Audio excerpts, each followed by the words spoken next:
Dubai গিয়ে আপনি এই 5টি জিনিস কখনোই করতে পারবেন না। নাম্বার 1, দুবাইতে যদি কেউ সোশ্যাল মিডিয়াতে ওই জায়গার গভর্নমেন্টের বিরুদ্ধে কোনো কিছু লেখে তাহলে তাকে তাড়াতাড়ি খুঁজে বের করে গ্রেফতার করা হয়।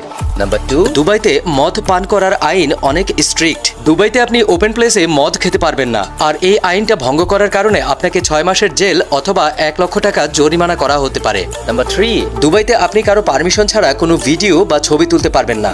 এটা আইনত দণ্ডনীয় অপরাধ, আর এই অপরাধের কারণে আপনার 1 বছরের জেলও হতে পারে। নাম্বার 4, দুবাইতে আপনি বেড়াতে গিয়ে যদি ওইখানকার কোনো সিটিজেনের সাথে ঝগড়া করেন বা আঙ্গুল তুলে কথা বলেন বা গালি দেন তাহলে ওইখানকার পুলিশ আপনাকে দ্রুত গ্রেফতার করে দেশে পাঠিয়ে দিবে। নাম্বার 5, দুবাইতে বেড়াতে গেলে আপনার কাপড় চোপড় বা ফ্যাশনের দিকে একটু খেয়াল করতে হবে। আপনি নর্মালি ছোট কাপড় চোপড় পরে রাস্তায় চলাফেরা করতে পারবেন না। যদিও এই ব্যাপারে ওইখানে কোনো আইন নেই, আবার সি বিচে গেলে দেখা যায় ছোট ছোট কাপড় পরা এলাও আছে। ভিউয়ার্স, ভিডিওটি ইনফরমেটিভ হলে please like, comments, share and subscribe.